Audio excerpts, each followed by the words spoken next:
함께 기도드리겠습니다. 우리를 홀로 내버려 두지 아니하시고 주님이 친히 저희와 동행하심으로 말미암아 날마다 생명의 길로 인도하심을 감사드립니다. 오늘도 생명의 말씀을 통하여 주님의 사랑을 배우게 하여 주시고 우리의 인생이 생명이 왕노릇하는 인생으로 인도하여 주옵소서. 예수님 이름으로 기도드리옵나이다. 아멘. 하나님 말씀 마태복음 16장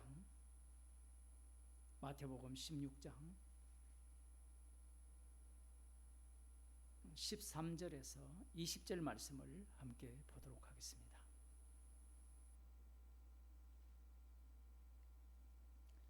마태복음 16장 13절에서 20절 말씀입니다.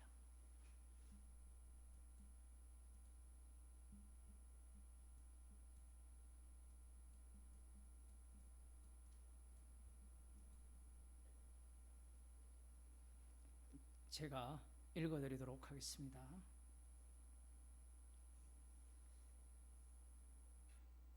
예수께서 가이사랴 빌립보 지방에 이르러 제자들에게 물어 가라사대 사람들이 인자를 누구라 하느냐 가로되 들으는 세례 요한 들으는 엘리야 어떤 이는 에레미야나 선지자 중에 하나라 하나이다.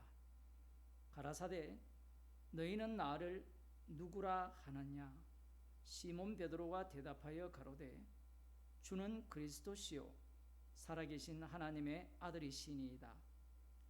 예수께서 대답하여 가라사대 바요나 시몬아 네가 복이 있도다. 이를 네게 알게 한 이는 혈육이 아니요 하늘에 계신 내 아버지시니라. 또 내가 네게 이르노니 너는 베드로라. 내가 이 반석 위에 내 교회를 세우리니 음부의 권세가 이기지 못하리라. 내가 천국 열쇠를 네게 주리니 네가 땅에서 무엇이든지 매면 하늘에서도 매일 것이요 네가 땅에서 무엇이든지 풀면 하늘에서도 풀리리라 하시고 이에 제자들을 경계하사 자기가 그리스도인 것을 아무에게도 이르지 말라 하시니라. 아멘.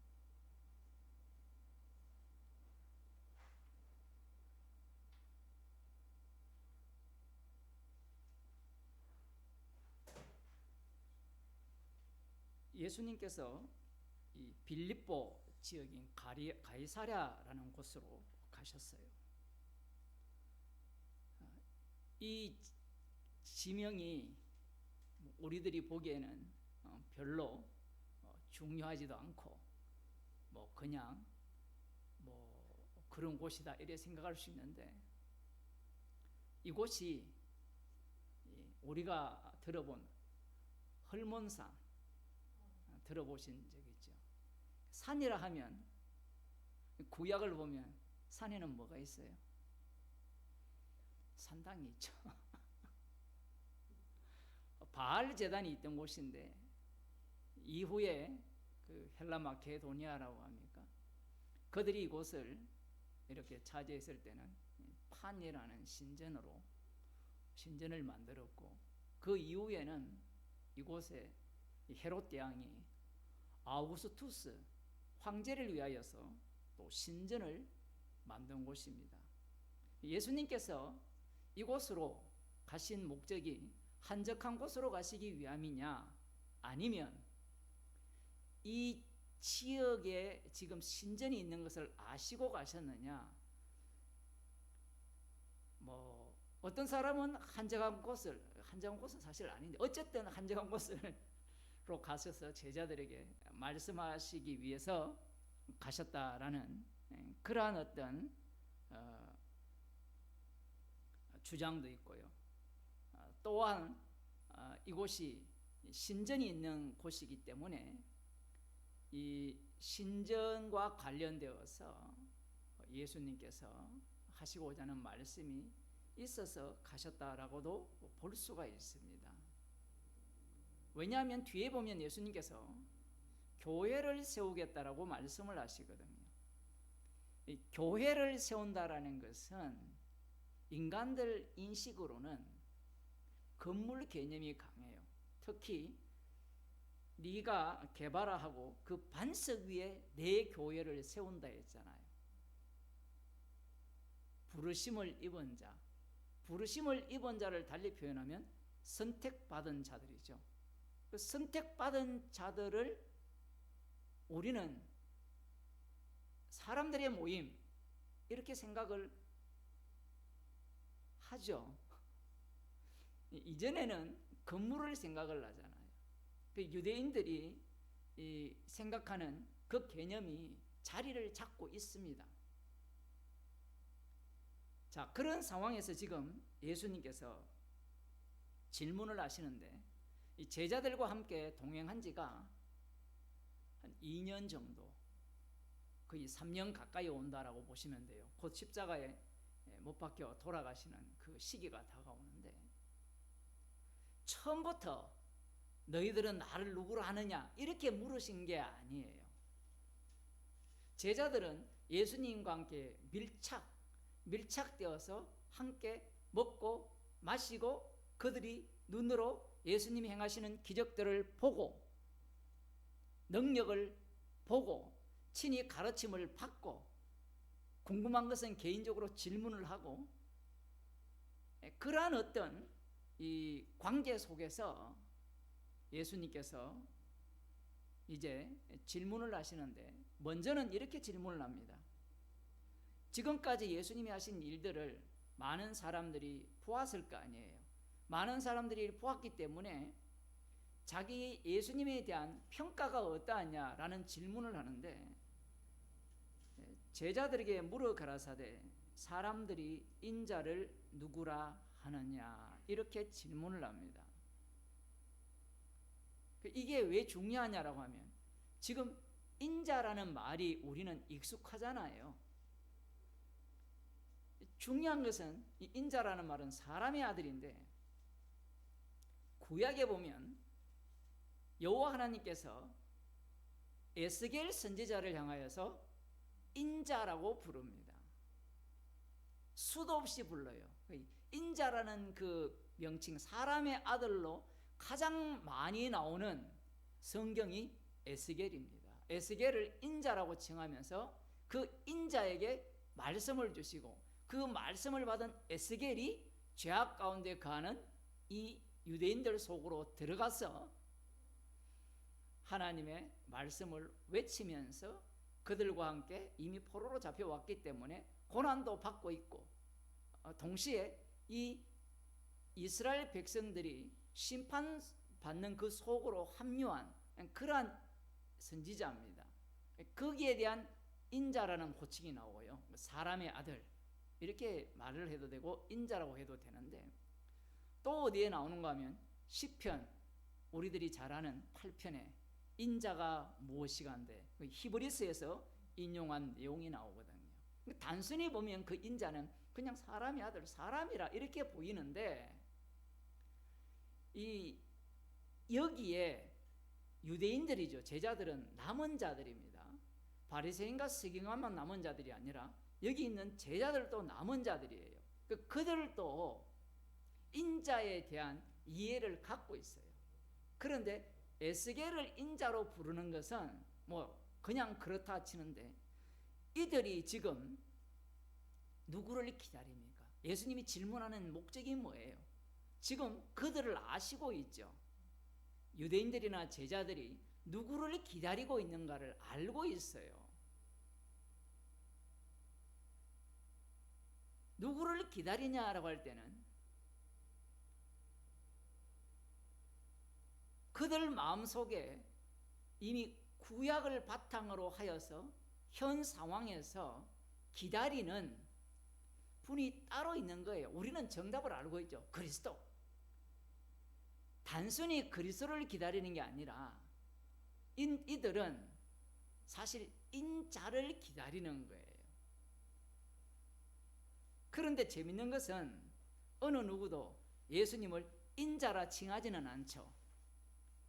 왜 인자라 칭하지 않느냐라고 하면, 인자는 다니엘서 7장을 한번 보겠습니다.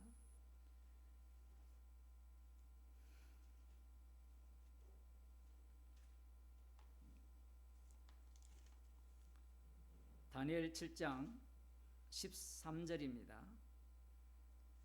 사실 9절부터 봐야 되거든요. 거기에 보면 내가 보았는데 왕자가 놓이고 옛적부터 항상 계시니가 좌정하였는데 그 옷은 희기가 눈 같고 그 머리털은 깨끗한 양의 털 같고 그 보좌는 불꽃이요 그 바퀴는 붙는 불이며 불이 강처럼 흘러 그 앞에서 나오며 그에게 순종하는 자는 천천히요 그 앞에 시위한 자는 만만이며 심판을 베푸는데 책들이 펴 오였더라. 어디를 읽는 것 같아요? 지금 요한계시록을 읽는 것 같죠? 똑같습니다. 사실은 여기에 나오는 이 보좌에 앉은 심판주가 누구냐라는 이야기예요. 다니엘 선지자가 이걸 미리 본 겁니다. 자, 그러면서 이렇게 얘기하죠. 그때 내가 그 큰 말하는 작은 뿔의 목소리로 인하여 주목하여 보는 사이에 짐승이 죽임을 당하고 그 시체가 상한 바 되어 붙는 불에 던진 바 되었으며 그 남은 모든 짐승은 그 권세를 빼앗겼으나 그 생명은 보존되어 정한 시기가 이르기를 기다리게 되었더라. 1000년 동안 왕노릇하고 그 다음 다시 놓이고 뭐 이런 내용이 지금 여기에 다 담겨 있는 거예요. 이 부분을 이 육에 속한 자들은 어떻게 해석을 하느냐라는 거예요. 그들을 보면 생명은 보존되어 정한 시기가 이르기를 기다리며, 우리는 간단하게 이걸 해석할 수 있습니다. 어떻게? 예수님께서 십자가로 승리했는데 마귀가 활동합니까? 활동하지 않습니까?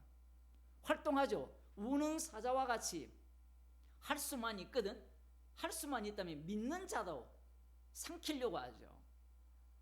십자가로 승리했는데 이미 마귀의 일을 멸하셨는데 마귀가 활개를 친다? 이해가 되나요? 이해가 안 돼요. 인간들은. 마귀가 본격적으로 활개를 치죠. 마귀는 무엇을 대적합니까? 십자가를 대적하죠. 그 십자가를 대적하면서 활동하면서 활개를 친다는 자체가 십자가로 승리한 거예요. 시험을 받거든 기뻐 얘기해야 돼요.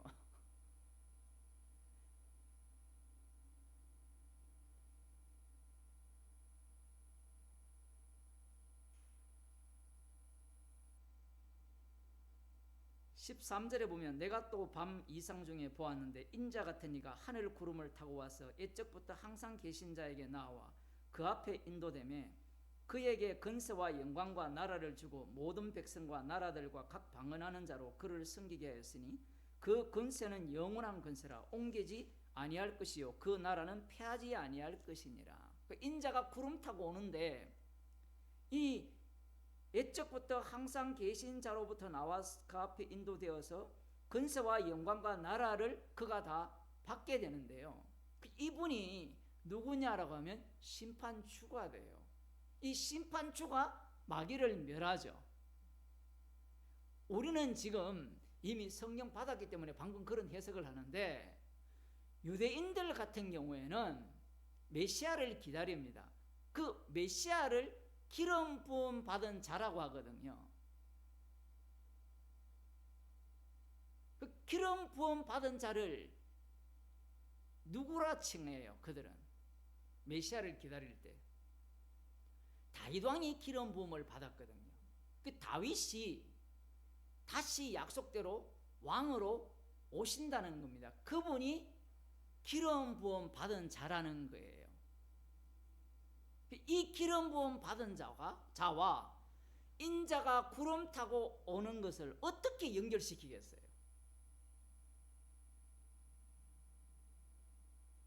인자가 구름 타고 오는 것은 상징적으로 처리할 수가 있어요. 그런데 다윗 왕이 오시면 실제로 시온산으로 오신다 되어 있거든요.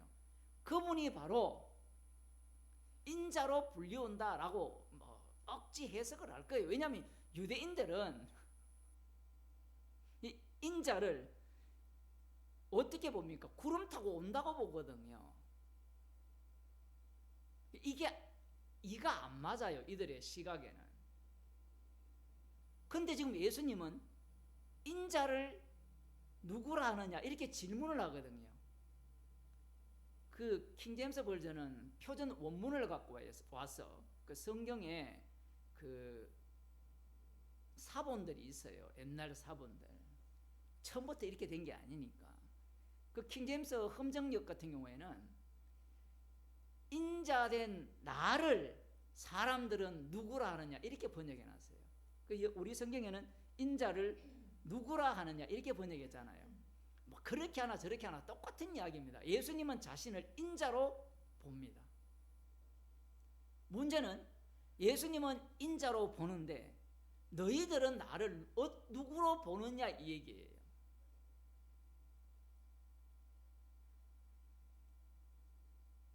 이렇게 질문하시는 이유가 있는 겁니다. 지금 유대인들이 구름 타고 오는 인자를 기다리더라도 그 인자가 모든 백성과 나라들과 각 광원하는 자로 그를 섬기게 하였으니, 이것은 이사야 선지자의 예언이 아니면 하나님께서 보내실 하나님의 종 이 다윗이에요. 참 목자를 지칭하고 있는 겁니다. 이분을 지금 이들은 기다리고 있는 거예요. 조금 달리 표현하면 앞부분을 읽지 않았지만 지금 짐승 이야기가 나오거든요. 이 다니엘서 7장에 그 짐승의 끝자락에 누가 나타나느냐, 심판주가 오는데 구름 타고 온다는 거예요.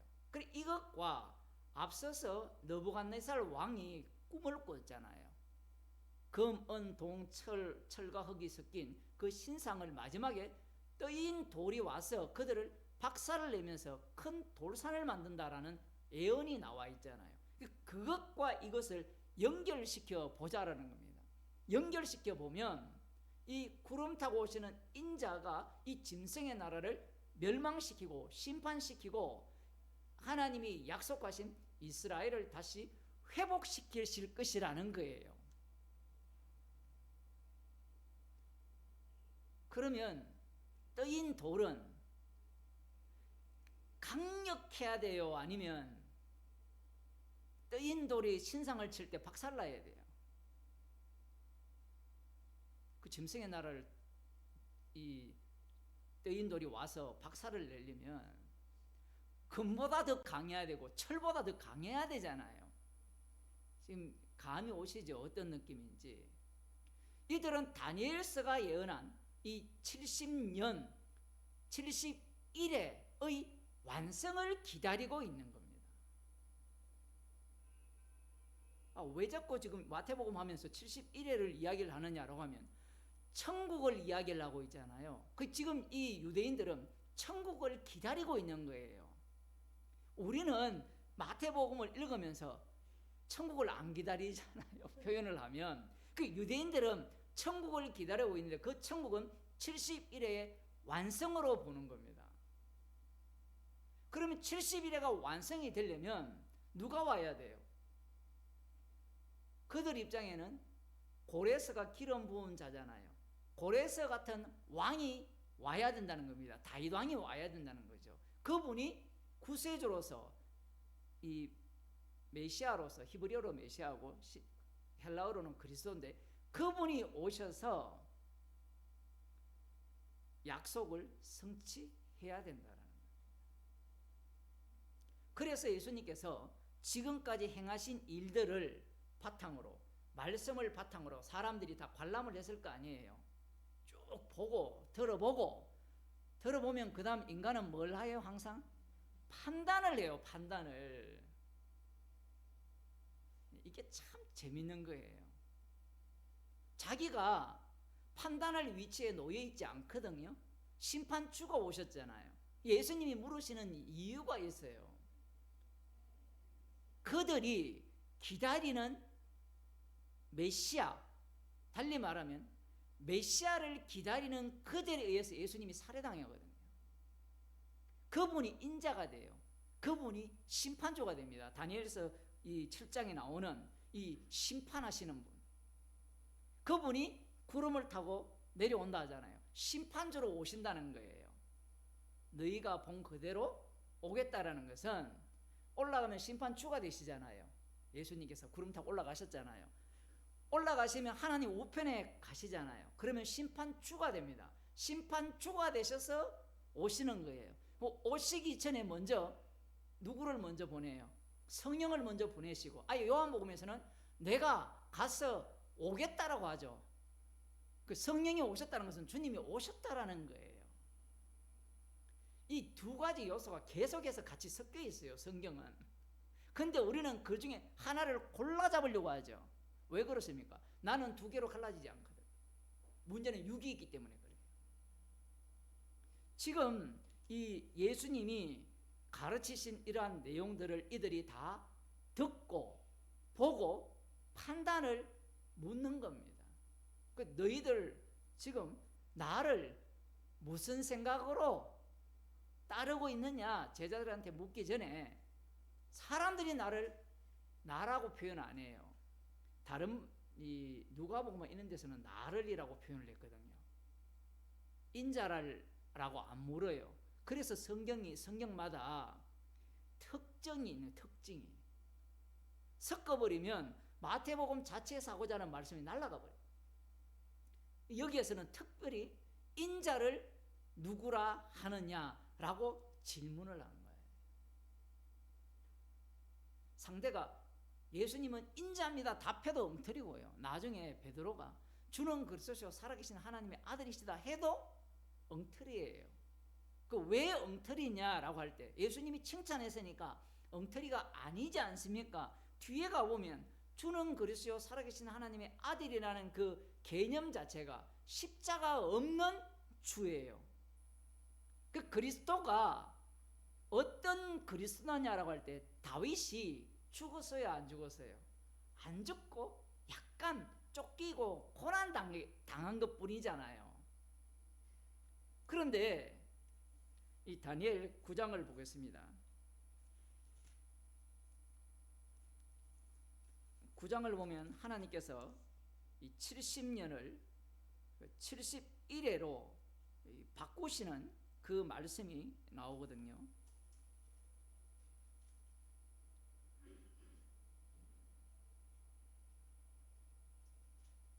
23절입니다. 곧 네가 기도를 시작할 즈음에 명령이 내렸으므로 이제 네게 구하러 왔느니라. 너는 크게 은총을 입은 자라.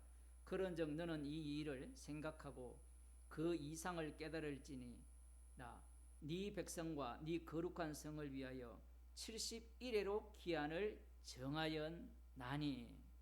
아직까지 고레스의 명령이 떨어지지 않았습니다. 고레스의 명령이 떨어지려면 아직 멀었어요. 그리고 중요한 것은 이 70년이 언제냐라는 게 중요하거든요. 그 이스라엘 나라가 남유다가 586년에 망하거든요. 그 586년에 망할 때 그때 비로소 이 성전이 불이 탑니다. 성전이 불탄 이후에 70년을 하면 516년이 돼요. 고레스가 이 칙령을 베풀 때는 536년 정도가 돼요. 어떻게 계산해도 70년이 안 돼요. 그러면 하나님께서 본래 예레미야 선지자에게 말씀하신 70년은 성전이 불타고 성전이 다시 완공되는 그 기간을 말씀하신 거예요. 다니엘도 그 부분에 대해서는 명확하게 잘 몰랐다고 볼 수 있습니다. 말씀 속에 휘말리는데 어찌되었든 70년 만에 돌아온다라고 했으니까 우리들은 어떻게 생각하겠어요? 70년 만에 돌아온다고 할 때 성전 중심으로 생각할까요? 포로로 잡혀간 나 중심으로 생각할까요? 1차, 2차, 3차 침공이 있을 때 1차에도 잡혀가고 2차에도 잡혀가고 3차인가 4차에 성전이 불타는데 어느 기준이 다 인간들은 지 기준으로 잡겠지만 하나님께서는 성전 중심으로 잡아요. 중요한 것은 이 고레스가 성전을 지으라고 영이 떨어졌음에도 불구하고 이 사마리아 지역에 우상을 섬기는 자들의 회방으로 성전 이 건축 기간이 16년 정도가 딜레이가 되거든요. 그게 늦춰지다가 516년에 이제 비로소 성전이 완공이 됩니다. 이 중요한 것은 이 다니엘 선지자가 70년을 깨달았는데 이 70년을 71회로 바꾼 거예요. 71회를 바꿨을 때 71회가 어떻게 구성되어 있는가를 보면 24절입니다. 내 백성과 네 거룩한 성을 위하여 71회로 기한을 정하였나니 허물이 마치며 죄가 끝나며 죄악이 영속되며 영원한 의가 드러나며 이상과 예언이 응하며 또 지극히 거룩한 자가 기름 부음을 받으리라. 이렇게 되어 있어요. 모든 것이 끝나는 시점, 70년 만에 돌아오는 시점, 방금 제가 70년이 끝나는 시점이 제2성전이 완공되는 시점이라 했잖아요. 그죠? 그러면 이 71회는 성전이 세워지면 끝나는 거예요. 이해가 하기, 왜 사람들이 이게 어려운가 하면 십자가에서 완성을 해버렸잖아요. 그러면 71회가 끝나버린 거예요. 문제는 이 뒤에 나오는 영원한 의가 드러나며 이상과 예언이 응하며 또 지극히 거룩한 자가 기름 부음을 받으리라. 여기에 나오는 지극히 거룩한 자가 기름 부음을 받으리라 라는 의미가 두 가지 의미가 있죠. 지극히 거룩한 자가 기름 부음을 받으면 심판 추구가 된다는 의미를 여기에서는 봐야 돼요. 뒤에 나오는 기름 부음 받은 자가 또 나오거든요. 그래서 이 71회가 어떻게 마치느냐? 허물이 마치며 죄가 끝나며 죄악이 영원히 속하며 영원한 의가 드러나며 이상과 예언이 다 응하는 때가 71회라는 거예요. 유대인들은 이걸 어떻게 생각하고 있어요? 이것이 완성되면 자기들은 이 시온산을 중심으로 에덴 동산 같은 천국의 삶을 산다라는 거예요. 그래서 목 빼고 주님을 기다리는, 메시아를 기다리는 거예요. 오늘날 교인들하고 똑같아요. 예수님이 다시 재림하시면 내가 천국 가서 행복하게 살겠다. 그러니까 십자가를 날리는 거예요. 십자가가 뭐가 됩니까? 우상이 되는 거예요. 나를 천국에 보내주는 십자가, 그건 우상입니다. 예수님이 나를 위해 있어요. 근데 교회는 예수님이 나를 위해 있다라고 생각하잖아요. 그렇지 않습니까? 기도할 때 보면 다 하나님이 누구 편이에요? 다 내 편이 내 편. 예수님이 십자가 진 것도 나를 위한 십자가라는 거예요. 그 사상을 누가 그대로 갖고 있는가 하면 이 예수님 당시에 제자들뿐만 아니라 그 당시 예수님의 말씀과 기적과 능력을 본 그들이 갖고 있는 거예요. 그 다음 조금 더 보겠습니다. 그러므로 너는 깨달아 알지니라 예루살렘을 중건하라는 영이 날 때부터, 이때가 바로 BC 538년 정도 돼요. 고레스가 영이 내려거든요. 그러면 70년 안에 무엇이 겹쳐져 있습니까? 71회가 겹쳐져 있죠. 이런 게 성경이 재밌는 거예요. 겹쳐져 있는데 분명히 71회가 역사 안에 들어와 있잖아요. 70년 안에 들어와 있는데 그 다음 71회의 완성이 될 때는 역사 안에 들어와 있는데 역사의 장악을 당하지 않는 겁니다. 그걸 묵시라 하거든요. 철저하게 역사적인데 역사에 의해서 장악당하지 않는 게 묵시예요. 마치 우리처럼 철저하게 육이잖아요. 육인데 우리는 영의 사람이에요. 성령에 속한 사람이라고. 왜? 십자가 사건이 일어나는 현장이기 때문에. 예루살렘을 중건하는 영이 날 때부터 기름 부음을 받은 자 곧 왕이 일어나기까지 7일회와 62일회가 지날 것이요. 7일회와 62일회가 지나면 기름 부음 받은 자 왕이 온다는 거예요. 우리는 답을 알고 있죠. 기름 부음 받은 자 왕이 누굽니까? 예수님이죠. 그게 마태복음 2장에 보면 유대인으로 왕으로 나시니가 어디 계시뇨? 이렇게 나오거든요. 기름 부은 왕이. 그런데 유대인들은 그 나신 분이 죽으실 것이라고 생각을 못해요. 그 뒤에 보면 그때 곤란한 동안에 성이 중건되어 거리와 해자가 이룰 것이며 62일의 후에 기름 부음을 받은 자가 끊어져 없을 것이며, 자 67일에 62일에 더하면 69일이잖아요. 그 이후에 기름 부음 받은 왕이 오시는데 그분이 그 한 일해 동안에 죽임을 당한다는 거예요. 기름 부음 받은 자가 죽임을 당하게 되니까 거기에 보면 누가 죽이느냐, 장차 한 왕의 백성이 와서 그 성읍과 성소를 회파하려니와 그의 종말은 홍수의 음모람 같을 것이며 또 끝까지 전쟁이 있으리니 황폐할 것이 작정되었느니라. 그가 장차 많은 사람으로 더불어 한 일해 동안의 언약을 굳게 정하겠고, 한 일해, 마지막 한 일해 동안 누가 장악하고 있어요? 이 한 왕이 언약을 세우고 장악하고 있는 동안에 기름 부음 받은 자가 오시고 죽는다는 이야기입니다. 부활한다는 이야기가 안 나와요. 이게 70일에 대한 이야기입니다. 그러면서 성경을 이렇게 말씀을 하실 때 그 죽었다가 부활한 이 그분이 바로 구름 타고 온다는 다니엘 7장에 나오는 그 인자야, 이렇게 이야기를 하면 얼마나 쉬워요. 그런데 예수님은 구약을 에스겔 걸 갖고 오고 다니엘 걸 갖고 오고 시편 걸 갖고 오고 찔끔찔끔 갖고 와요. 그러면 인간들은 화를 내요. 아니 성경을 어떻게 지 마음대로 조금 갖고 와서 자기를 적용시키느냐. 목사들이나 신학자들이 다 그것 갖고 분노하거든요. 모든 만물이 예수님을 위해 지어졌다라고 성경에 기록해도 그거 아니야라고 이야기해요. 모든 만물이 지어졌으면 여기에 있는 화초조차도 주님을 위해 지어졌잖아요. 저기에 보면 골프채도 있는데 골프채도 주님을 위해 만들어졌거든요. 주님을 위한 것이에요. 그 어느 것 하나 주님을 위하지 않는 것이 없어요. 그 성경에서 여기저기 갖고 왔다 해서 인간들이 화를 내요. 왜 화를 내는가 하면 저거들이 꿈꾸는 삶이 따로 있기 때문에 그래요. 유대인들이 사두개인이나 아니면 바리새인이나 아니면 헤롯 땅 뭐 거기에 역시 유대인들 아닙니까? 그들이 기다리는 메시아상이 따르기 때문에 그들이 성경을 연구할 때 사두개인 같은 경우는 모세오경밖에 인정 안 하잖아요. 자기들이 받아들일 것만 받아들인다고요. 그리고 해석을 할 때도 자기들이 납득하고 이해되고 수긍하는 것만 해석을 하는, 수긍하는 대로 해석을 하는 거예요.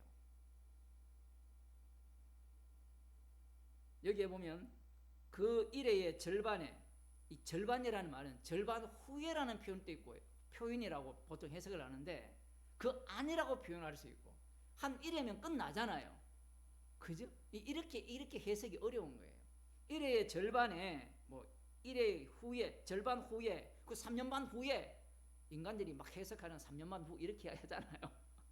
거기에 보면 미운 물건이 제사와 예물을 금지할 것이며 또 강포하여 미운 물건이 날개를 의지하여 설 것이며, 날개를 의지한다는 것은 높은 곳에 그 성전에 그런 걸 세운다라는 거예요. 뭐 디도 장군이 뭐 성전 파괴하고 어쩌고저쩌고 뭐 이런 얘기 내용을 말씀을 하시는 건데 제사가 날아가 버리죠. 성전이 완전히 파괴되고 뭐 그런 것들을 지금 여기서 말씀을 하십니다. 그러면서 또 이미 정한 종말까지, 종말은 확정적입니다. 끝날까지는 확정까지, 그 끝날이 언제입니까? 이게 참 어려운 거예요. 71회로 끝나잖아요. 끝나는데 그 71회가 또 종말이 정해져 있어요. 오늘로 표현하면 예수님이 재림하실 때까지 71회로 끝났는데 덜 끝난 것 같이 말씀을 하는 거예요 지금. 그래서 사람들이 성경을 이상하게 해석하는 거예요. 덜 끝났다라고 생각하니까 다시 예수님이 재림할 때까지 우리가 어떻게 해야 된다고 합니까? 준비하고 기다려야 된다고 생각하는 거예요. 그게 누구의 사고방식인가 하면 유대인들의 사고방식이에요.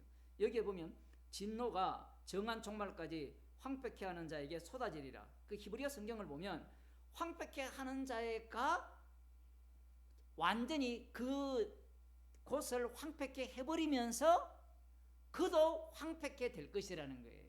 이 황폐케 된다는 말이 두 개가 나오거든요. 황폐케 하는 자가 황폐하죠. 그 요한계시록 보면 짐승이 바벨론이 전체를 황폐케 하죠. 맞죠? 황폐케 하니까 모든 성도들이 어떻게 됩니까? 죽임을 당해요. 죽임을 당한 자들이 공통점이에요.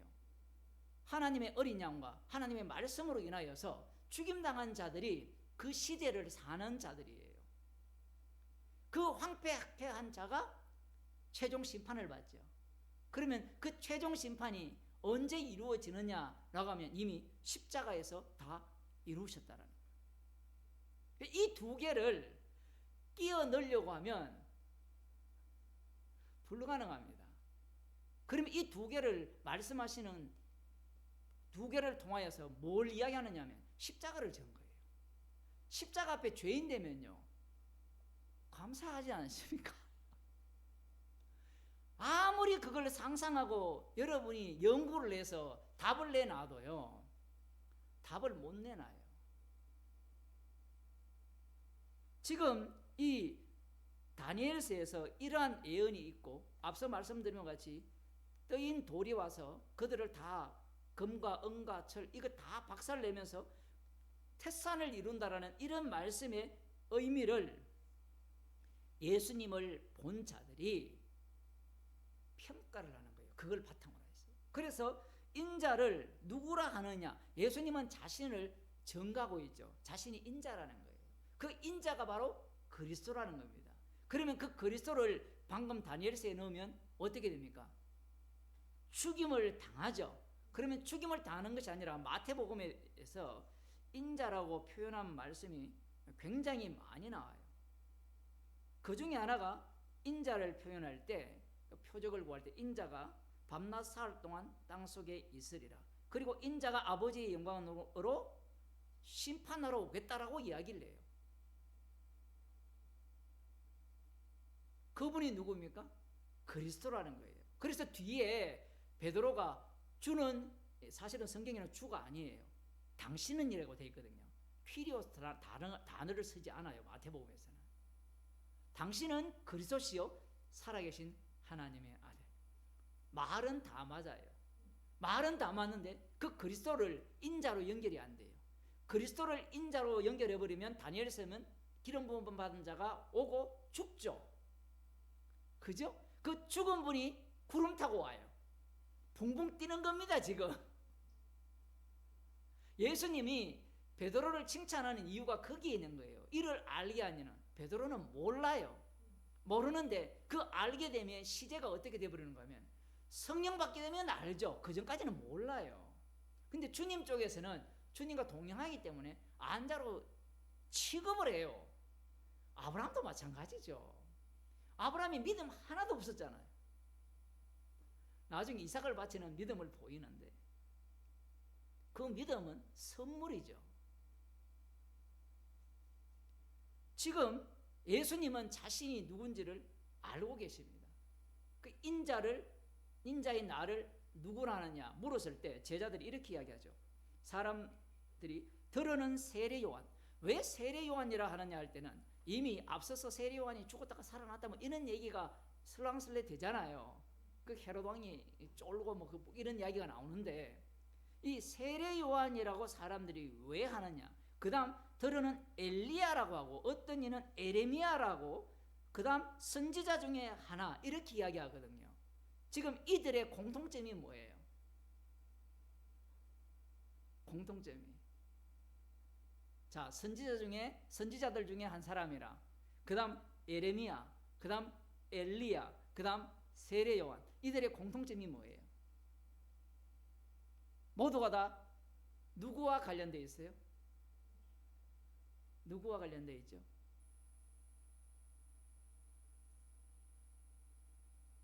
(70일의) 완성과 관련되어 있고 누구와 관련되어 있습니까? 장차 오실 이 약속된 이스라엘의 참 목자 다윗 왕과 관련되어 있어요. 세례요한은 스스로 이사야 40장을 인용하여서 광야에 외치는 자의 소리라고 했거든요. 복역의 때가 끝났다 했잖아요. 회개하라, 천국이 가까웠다, 이렇게 외쳤거든요. 그래서 세례 요한이라 이야기하는 거예요. 그래서 어떤 사람들은 세례 요한, 이제 곧 누가 오신다? 우리가 기다리던 이 메시아. 어떤 사람들은 인자, 어떤 사람들은 모세가 이야기한 예언한 그 선지자. 다 같은 이야기예요. 근데 같은 이야기인데 왜 다르게 보느냐 할 때는 지 입장 따라 잡는 자기 입장 따라. 마치 예수님께서 십자가로 다 이루셨는데 아픈 사람은 내 병 고쳐달라 그러고 돈 없는 사람은 돈 달라 하고, 그 예수님을 재물신로 만들었다가 병 고치는 신이 뭐예요? 치유신으로 만들었다가, 아무튼 중국 가면 하여튼 유명한 사람은 다 신이잖아요. 관우신을 만들었다가 장비신을 만들었다가 유비신을 만들었다가 모택동신을 만들었다가 별별 신을 다 만들거든요.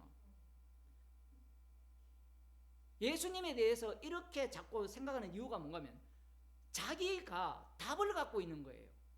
자기가 똑같이 성경에 나오는 세례 요한이라 하고 엘리야라 하고 에레미야라 하고 선지자들 중에 하나라 이렇게 하는데 다 맞는데 그들 한번 모아보세요. 하나가 되는가? 절대로 하나가 안 돼요. 왜냐하면 각자가 이렇게 기다리는 메시아 상이 다 달라요. 다 다르다고요.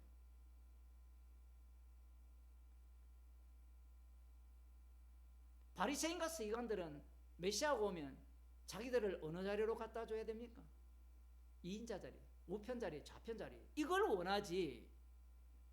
아유, 밥만 해결해 주면 좋겠습니다. 그건 그 당시에 가난한 사람들이에요. 메시아가 오면 이 먹는 문제만 해결해 주면 좋겠다는 거예요.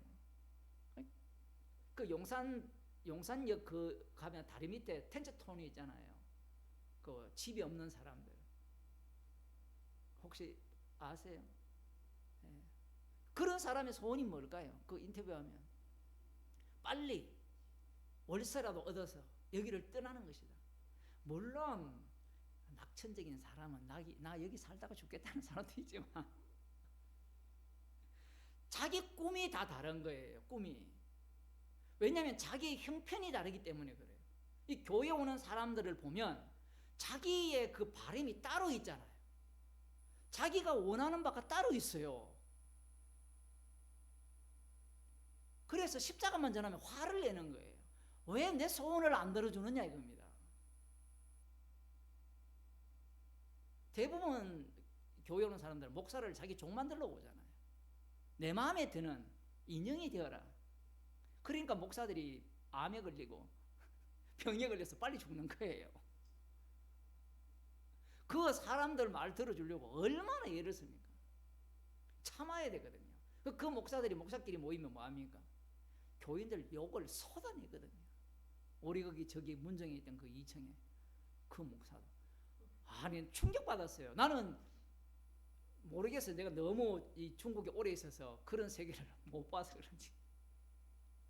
그래서 왜 그렇습니까? 다른 목사한테 물어보니까 목사들 다 그렇대요. 복음 이야기는 아예 꺼내지도 말라는 거예요. 성경 이야기는 입 밖에 내면 안 돼요. 왜냐하면 각자가 다 신이기 때문에 내가 다 정답이라는 거예요. 말씀을 이야기하면서 각자 책망을 받고 십자가 앞에서 죄인이 되면 하나가 되는데 목사들끼리 모이면 절대로 하나가 안 되거든요. 왜냐하면 이미 자기들이 꿈꾸는 메시아를 예수상이죠. 관우상이 되었든 장비상이 되었든 하나씩 다 재물신이 되었든 하나씩 다 교회마다 세워놨거든요.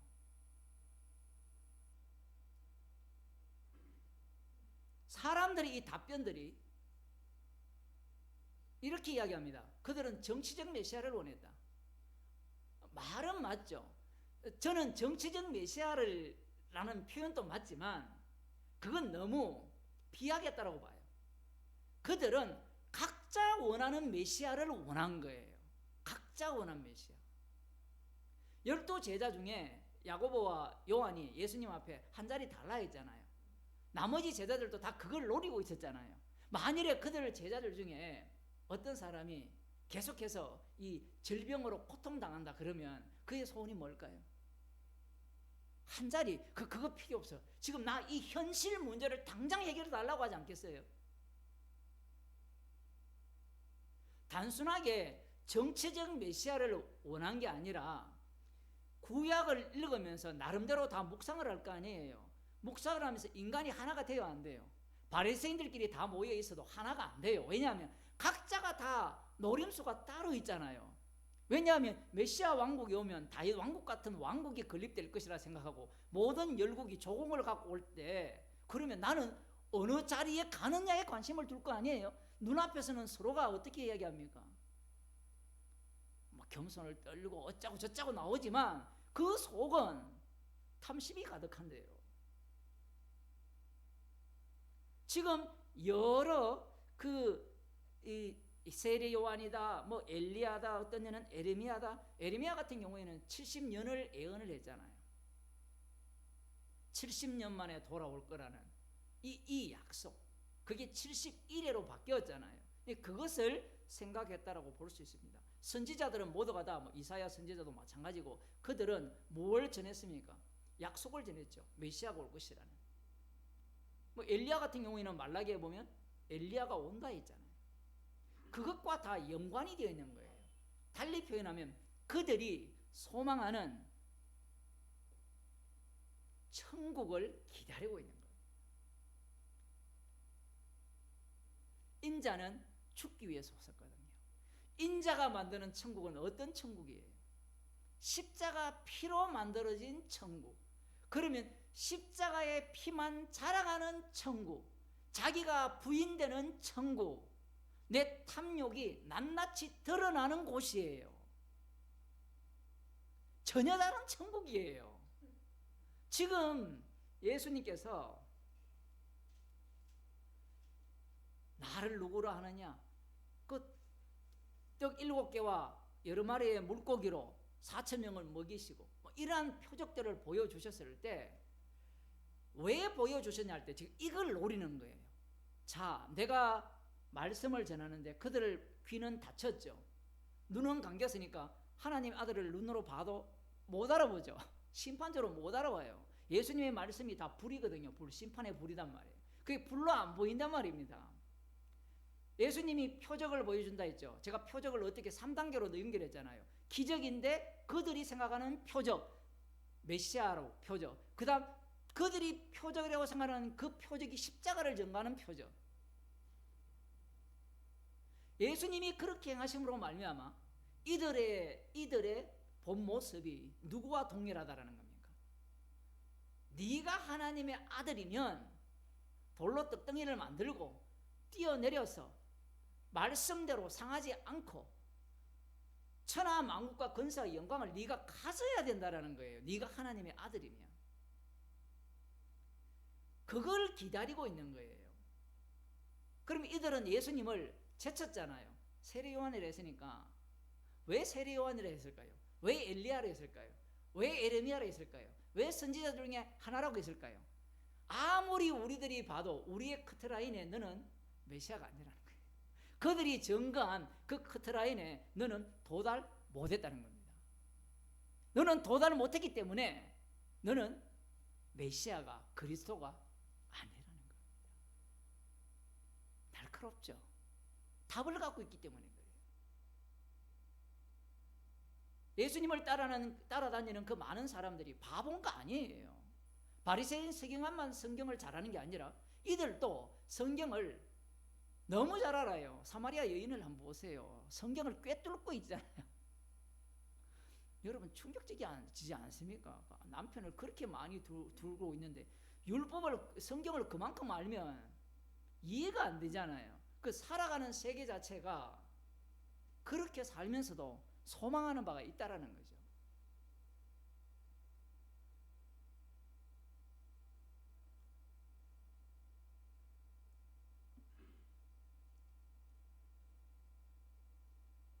여기에 대해서 예수님은 너희는 나를 누구라 하느냐 묻습니다. 저들은 이렇게 보는데 저들은 아직 메시아가 안 왔으니까 메시아 앞서서 오는 분으로 해석을 했는데 너희들은 나를 누구라 하느냐? 시몬 베드로가 대답하여 가로되 주는 그리스도시요 살아계신 하나님의 아들이시니이다. 이렇게 답변을 합니다. 그러자 예수님께서 칭찬을 하죠. 칭찬을 하는데 네가 복이 있도다. 이를 네게 알게 한 이는 혈육이 아니요 하늘에 계신 내 아버지시니라. 이게 말이 좀 이상하지 않아요? 당신은 그리스도시요 살아계신 하나님의 아들이라 했을 때 이 베드로가 하나님이 알겠다 했을 때 뭘 알았을까요? 뒤에 가면 모르거든요. 모르는데 지금 베드로 입장에서는 예수님을 그리스도로 인정하면서 하나님의 아들로 인정해요. 사무엘하 7장 13절에 보면 다윗의 자손을 하나님의 아들로 이야기를 합니다.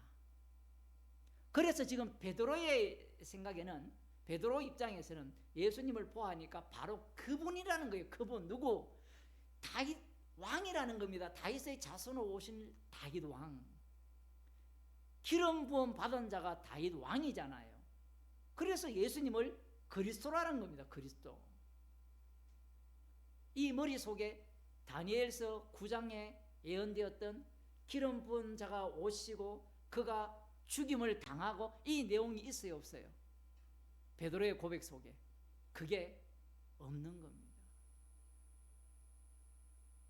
그러면 베드로가 말한 주는 그리스도시요 살아계신 하나님의 아들이라는 고백이나 아니면 예수님은 세례 요한이라 합니다. 아니면 엘리야라 합니다. 에레미야라 합니다. 선지자들 중에 한 사람이라고 합니다. 라는 말과 같아요, 달라요? 같아요. 우리는 뒤에 예수님께서 칭찬하는 것만 지금 생각을 하고 있잖아요. 그런데 그 칭찬이 어떤 칭찬이냐라고 하면 이를 알게 하냐는 네가 아니에요. 하늘에 계신 내 아버지라고 하잖아요. 그럼 너는 몰라라는 이야기입니다.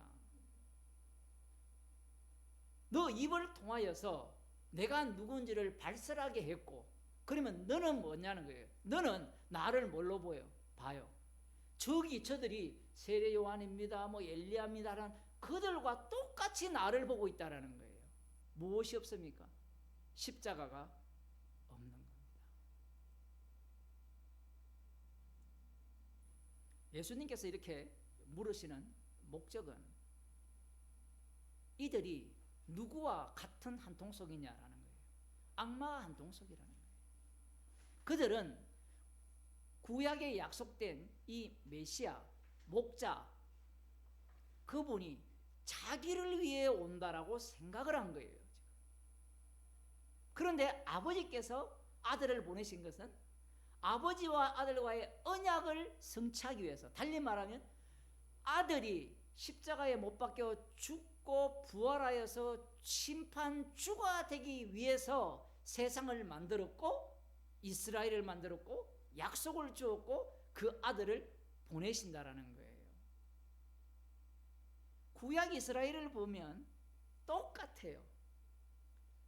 모세가 가기 전에 하나님의 이름을 묻는다 했잖아요.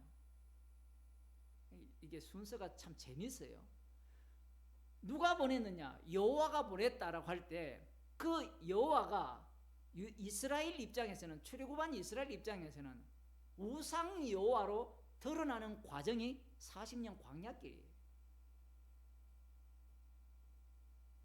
실컷 경험했는데 나를 누구라 하느냐라고 하면 우상이에요. 여호와라고 부르는데 말은 여호와인데 내용은 황금송아지예요. 이 발람 선지자가 바알에게 제사 드릴 때 바알이 되었던 여호와가 되었던 상관하지 않습니다. 나를 위한 신이라면 누가 되었던 이름을 뭘로 부르든 상관이 없는 거예요. 이들도 마찬가지입니다. 지금 약속을 붙들고 기다리고 있는 상태에서 그 약속의 자손은 누구를 위해 오셔야 되냐 할 때는 나를 위해 와야 된다는 거예요. 만일 우리를 위해서 나를 위해 오지 않았다면 그분을 메시아로 인정할까요, 안 할까요? 하지 않습니다. 하지 않아요. 예수님께서 충분히 말씀하셨고 충분히 표적을 보여주셨잖아요. 제자들과는 친밀하게 지냈단 말입니다. 그렇게 했음에도 불구하고 그들의 눈에는 예수님을 제대로 주는 그리스도시요, 당신은 그리스도시요 하나님의 아들로 그렇게 인정하는 그 목적이 따로 있다라는 거예요. 마치 사람들이 교회에 오는 목적이 따로 있듯이. 교회 올 때 뭔가를 노리고 오는 사람들이 적지 않아요. 나를 인정받기 위해서 오는 사람도 있고, 내 영광받기 위해서 오는 사람도 있고, 자기가 왕노릇하기 위해서 오는 사람도 있고. 왜냐하면 혼자 있으면 심심하잖아요. 여러 사람 모인 데서 자기가 말할 때 들어주면 얼마나 좋아요. 스트레스 풀고. 별별 사람들이 다 모이거든요. 그런데 그들에게 십자가를 이야기하면, 십자가만 이야기하면 화를 내요. 십자가는 모든 걸 부정해버리거든요. 예수님이 나중에 십자가 지신다라고 하니까 베드로가 뒤에 나오거든요. 다음 시간이 될지 그 다음 시간이 될지 모르지만 십자가 지신다고 하니까 멱살을 잡고 난리 법석을 떱니다. 우리를 위한 메시아여야 되지 죽어버리면 뭐냐 이거예요. 죽어버리면. 오늘날도 똑같습니다. 십자가가 우리를 위한 십자가여야 되면 십자가가 영원해야 돼요? 아니면 십자가는 빨리 지나가야 돼요? 빨리 지나가야 되죠. 왜냐하면 십자가의 피로 우리의 죄를 빨리 용서하고 부활의 능력 속에서 우리에게 축복을 주셔야 될 거 아니에요. 그래서 교회에서 번개처럼 십자가를 콩 뽑고 막다시 번개처럼 십자가 배웠지. 빨리 지나가. 부활의 세계, 부활의 능력 속에 살아. 십자가만 전하면 절반만 이야기해요. 다니엘서를 보세요. 십자가뿐이에요. 이 한 왕이 한 일해 동안 언약을 정하고 철저하게 황폐케 한다 했잖아요. 십자가에 달려 죽으시고 부활을 했잖아요. 부활을 하니까 성령을 보내주시죠. 성령을 보내주니까 제자들은 무슨 삶을 삽니까? 십자가의 삶을 살잖아요. 사람들이 안 믿어요, 그걸. 뭐 3년 반이 있고 3년 반이 어쩌고 저쩌고 이야기하는데 주님의 죽으심을 뒤집으면 부활이잖아요. 그 부활의 세계는 십자가를 전가하는, 십자가에서 다 이루신 부활의 세계예요. 성도들은 부활의 세계를 삽니까? 십자가의 세계를 삽니까? 참 말이 어렵습니다만 부활의 능력 속에 있기 때문에 십자가만 전가하는, 십자가만 자랑하는 삶을 사는 거예요. 십자가만 자꾸 이야기하니까 사람들은 부활은 어디 있냐? 그 자체가 부활의 능력 속에 있는 거예요. 성경을 한번 읽어보세요. 사도 바울이나 베드로가 성령을 받았잖아요. 부활의 영을 받았잖아요. 성경은 부활의 영이라 안 하고 십자가 영이라 하거든요. 그리스도의 영이라 하잖아요. 이 인간들이 말귀를 못 알아듣거든요. 십자가 영을 받았다는 자체가, 그리스도의 영을 받았다는 자체가 부활의 능력 안에 있는 거예요. 특징 희한하잖아요. 요한계시록에 모두가 다 어린 양 피로 희게 씻음을 받았잖아요. 그러면 부활한 주님이 성령을 주신 거잖아요. 성령을 주니까 그들이 십자가의 삶을 살지 인간들이 말하는 부활의 능력 속에 사는 게 아니에요. 그러면 왜 사람들이 십자가를 싫어하느냐라고 하면 주님이 걸어가신 그 길이 싫은 거예요. 사람들로부터 미움받고 심지어 제자들로부터도 버림받잖아요. 남들 앞에서 저주하고 나 저 모른다 팔아먹어버리잖아요. 왜? 자기에게 천지 도움이 안 되기 때문에 그래요. 인자는 누구에 의해서 죽임을 당합니까? 바로 세례 요한입니다. 엘리야입니다. 에레미야입니다. 선지자들 중에 한 사람입니다. 주는 그리스도시요 살아계신 하나님의 아들이십니다. 이런 자들에 의해서 예수님은 죽임을 당합니다. 그렇게 죽임을 당한 분이 그들의 죄를 용서하시고 오히려 그들을 이 십자가의 정인으로 사용하신다는 사실입니다. 이 주님의 영을 받은 자들은 날마다 자기를 부인하고 주님을 쫓게 되어 있거든요. 그게 성령의 역사입니다. 기도하시겠습니다. 하나님 아버지,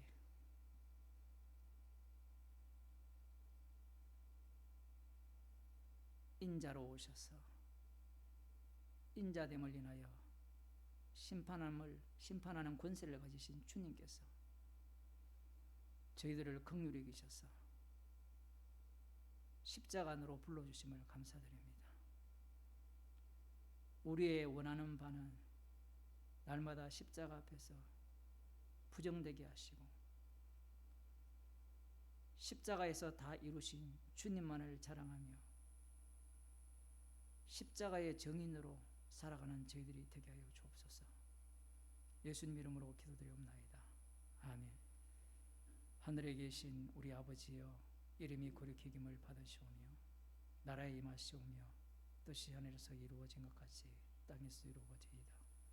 오늘날 우리에게 일용할 양식을 주옵시고 우리가 우리에게 죄진 자를 사하여 준 것 같이 우리 죄를 사하여 주옵시고 우리를 시험에 들게 하지 마옵시고 다만 악에서 구하옵소서. 대개 나라와 근세와 영광이 아버지께 영원히 사옵나이다.